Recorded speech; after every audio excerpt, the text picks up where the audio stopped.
안녕하십니까. 산부인과 전문의 의학박사 박혜성입니다. 오늘은 여성암과 성생활 4편을 얘기하겠습니다.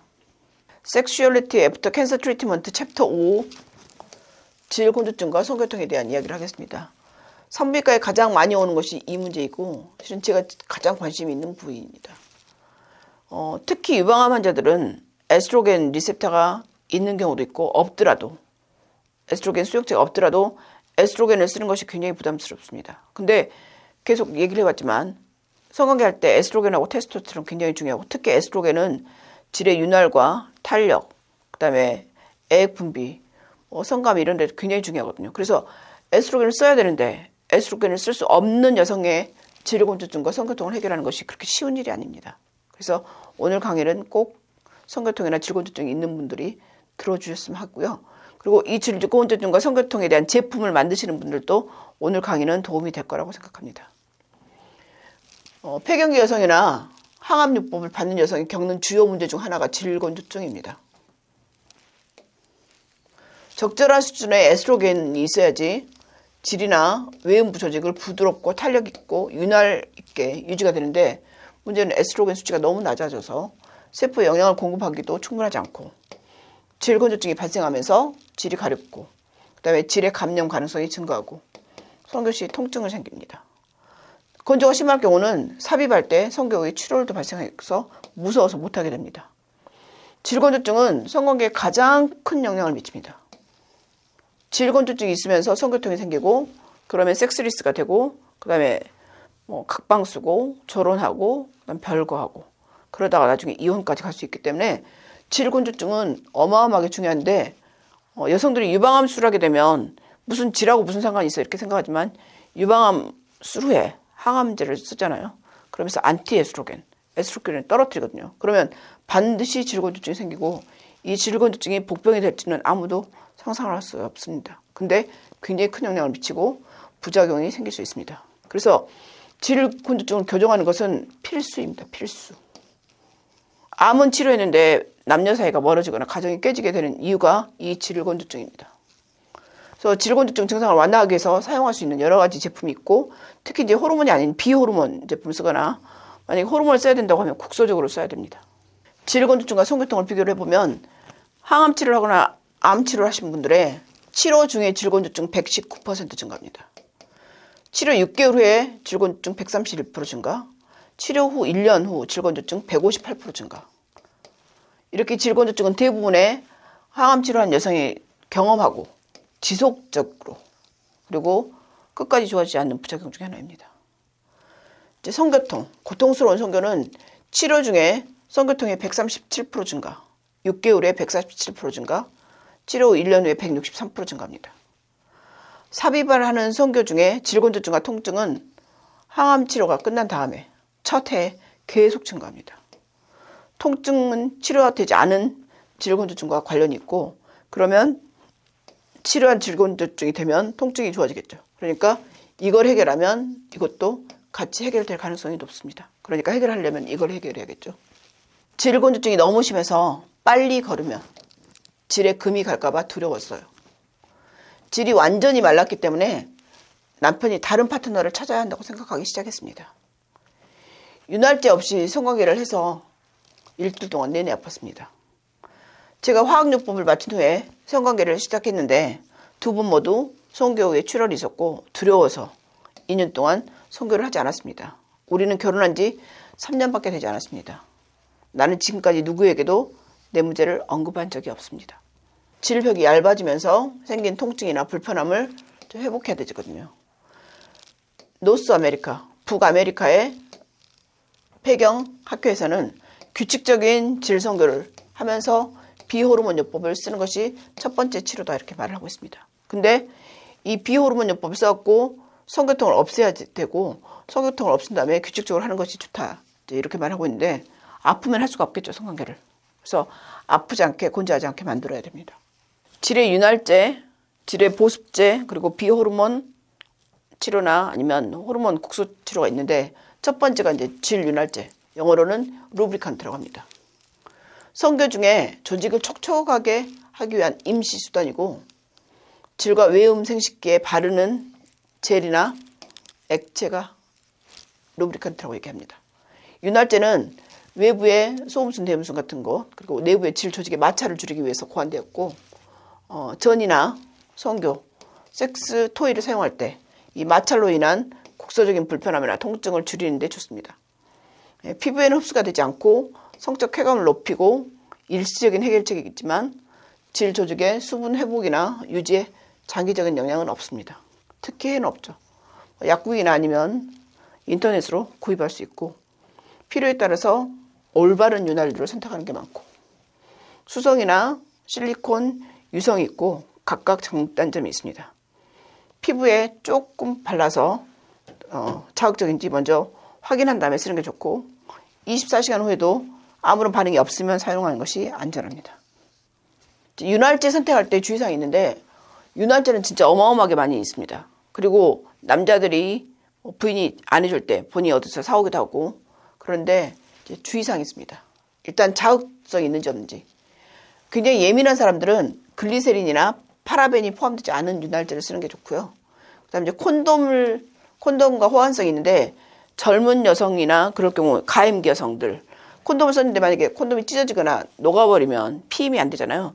그래서 콘돔하고 호환성이 있는지를 체크해야 되는데 유성 윤활제는 콘돔을 녹여버릴 수 있어요. 그래서 피임에 실패할 수 있기 때문에 이럴 때는 유성 윤활제를 쓰면 안 되고 하지만 애를 낳을 필요는 없는데 수성을 썼는데 촉촉함이 좀 부족하다 그러면 그러니까 유성을 쓰기도 하거든요. 그래서 수성 윤활제를 보통은 쓰게 합니다. 이제 콘돔에 호환성이 있는지 없는지를 봐야 되는 것이 가임기 여성한테 중요한데 만약에 임신을 피하기 위해서 콘돔을 쓰는데 유성을 썼다. 그러면 콘돔이 손상돼서 임신이 될 수 있습니다. 그래서 이렇게 가임기 여성 중에 피임을 목적으로 콘돔을 쓰는 사람들은 수성을 쓰는 게 좋습니다. 수성은 콘돔의 무결점성을 손상시키지는 않습니다.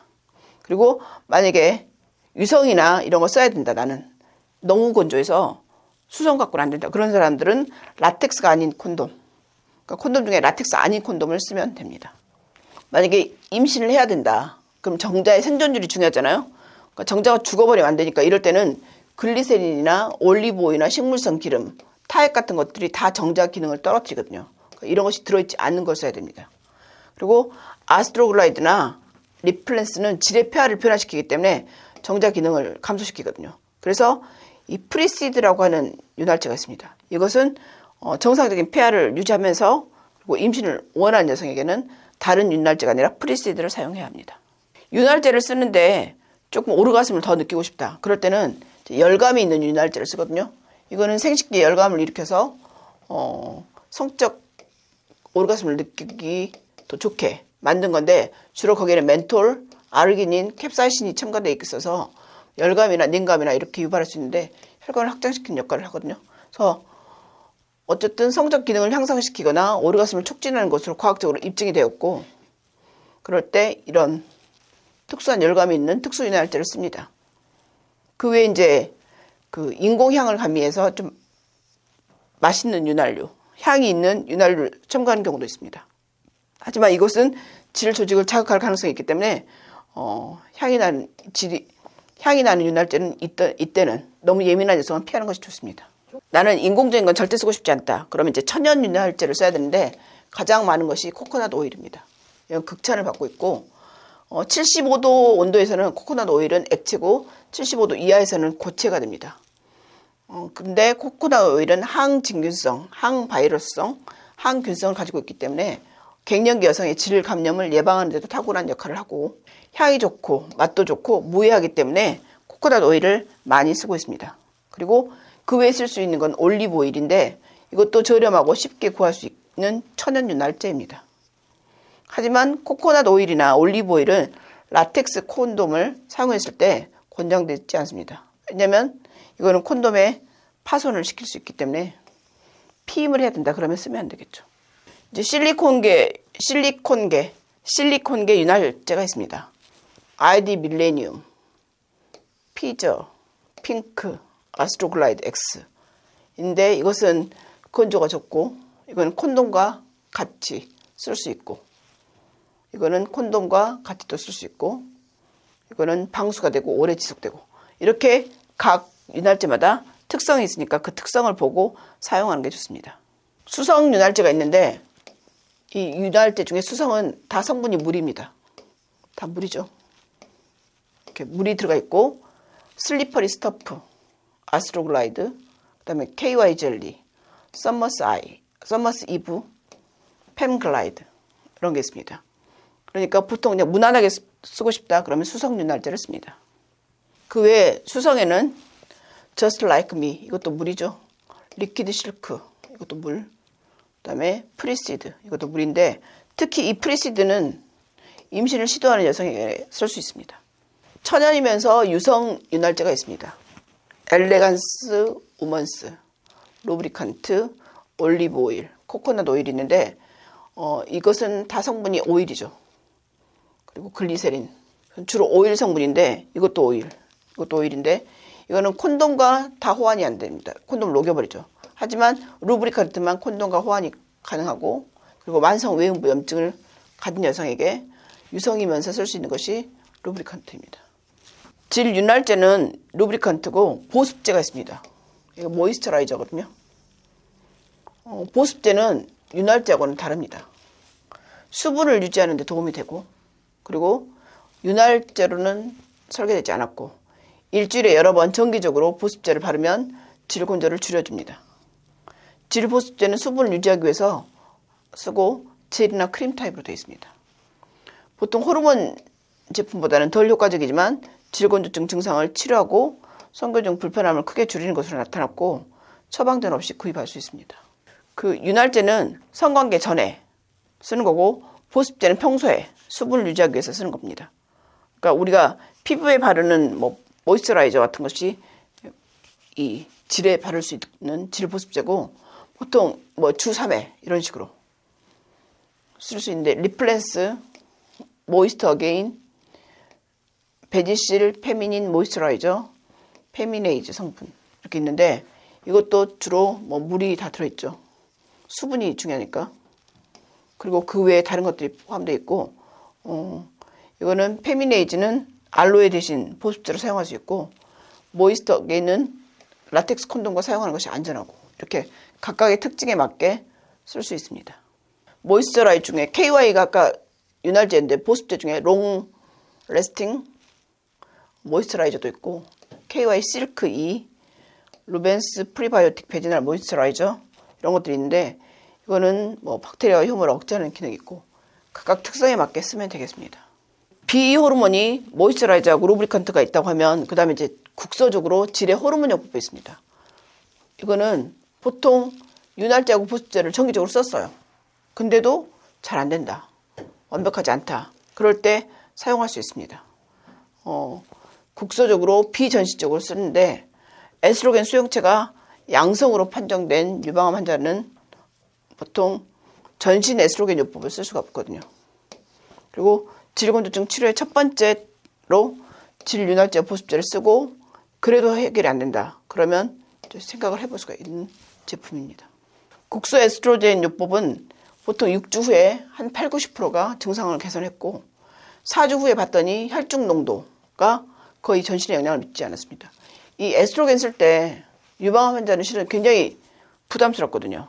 왜냐하면 혈중 에스트로겐 농도가 올라갈까 봐 걱정하기 때문에 계속 이제 에스트로겐을 모니터링 하는데 보통 했더니 그렇게 영향을 미치지 않았다. 그리고 질 부위에만 국소적으로 했더니 낮은 수준의 에스트로겐이 포함되기 때문에 그렇게 위험하지 않았다. 그리고 12주 지났더니 거의 증상이 사라지거나 상당히 감소했다. 그리고 피검사 수치는 혈중 에스트로겐 수치는 폐경 수준가 굉장히 바닥인 상태로 유지가 됐더라. 그래서 여기에 대해서 쓰는 게 좋다, 쓰는 게 안 좋다 말이 많은데 요즘에는 피검사를 하면서 해결이 안 되는 사람들은 쓰고 있습니다. 국소 에스트로겐의 유형은 크림이 있고 젤이 있고 그런데 크림은 플라스틱 어플리케이터가 있어요. 이렇게 플라스틱으로 되었고 뒤에 에스트로겐을 넣은 다음에 이렇게 쭉 짜서 에스트로겐 질에다 쏘는 건데 보통 일주일에 2번 질에 삽입을 하고 있습니다.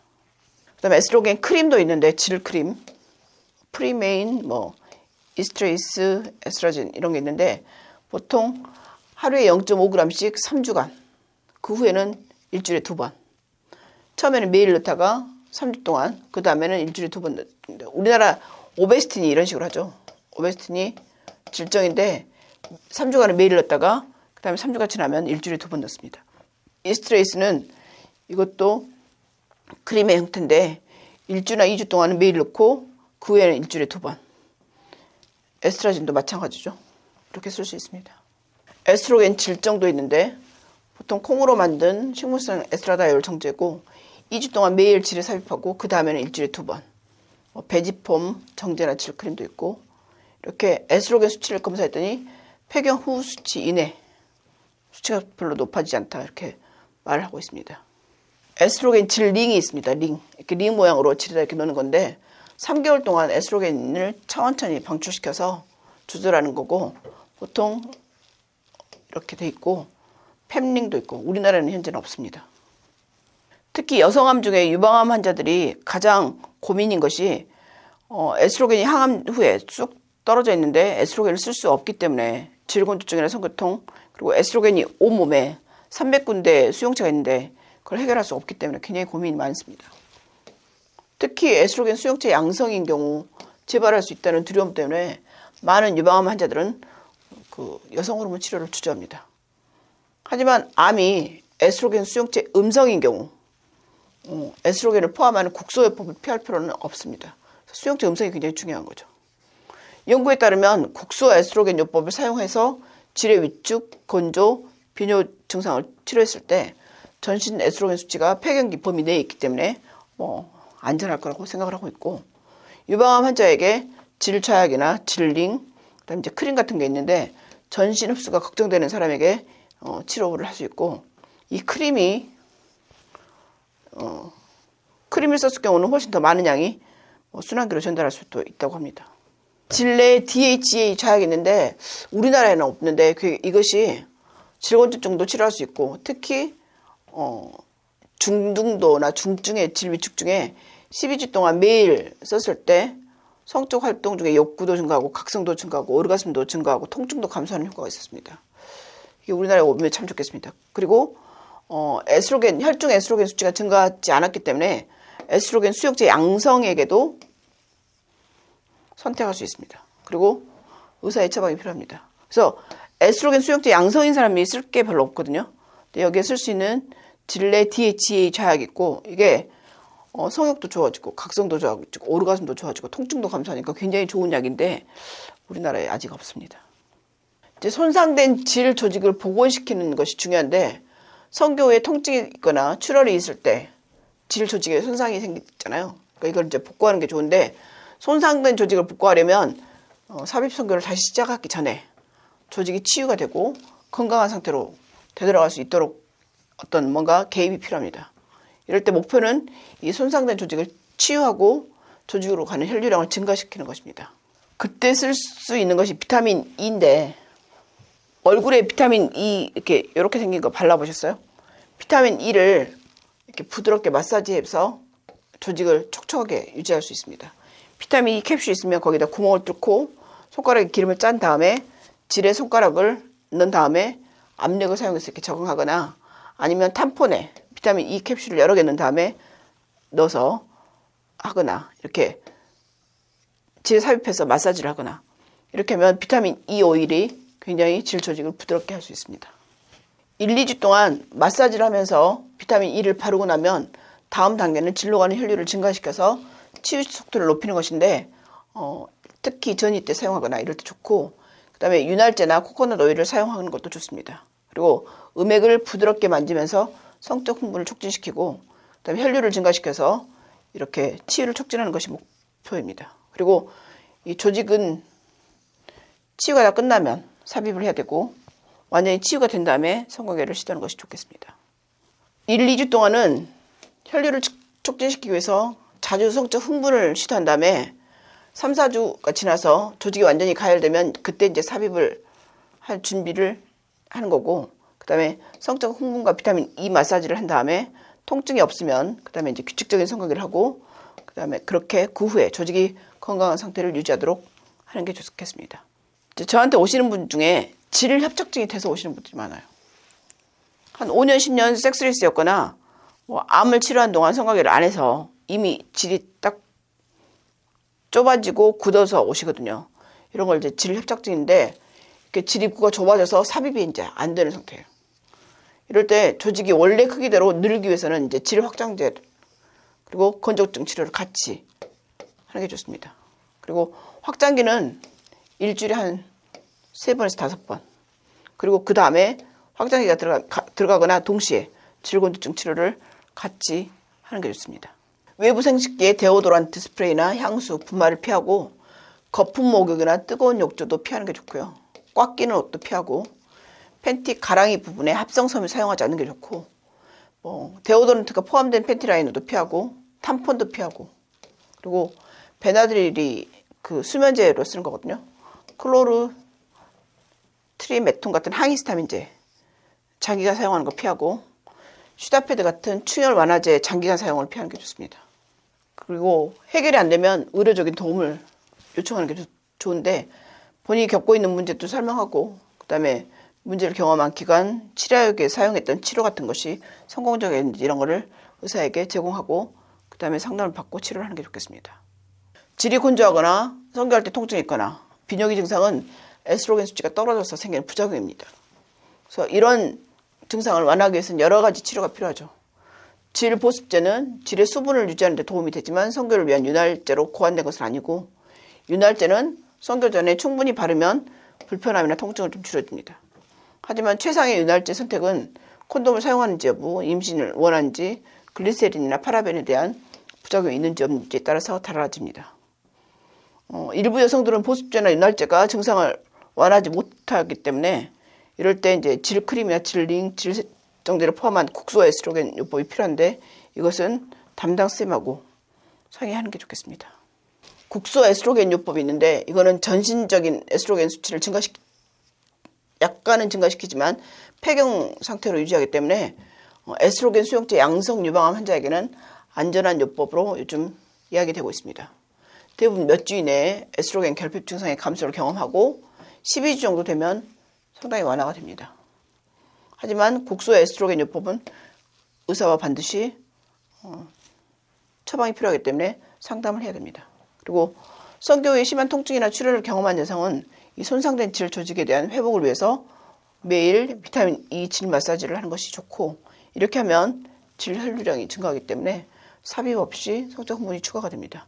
그다음에 이게 회복이 되면 성관계를 할 수 있습니다. 질 협착증이 생겨서 아예 삽입이 안 된다. 그러면 질 확장기를 사용하거나 질을 윤활하는 것들을 같이 사용하는 것이 도움이 됩니다. 오늘은 여성암과 성생활 4편 질곤두증과 성교통에 대해서 얘기했습니다. 다음 시간에 또 뵙겠습니다.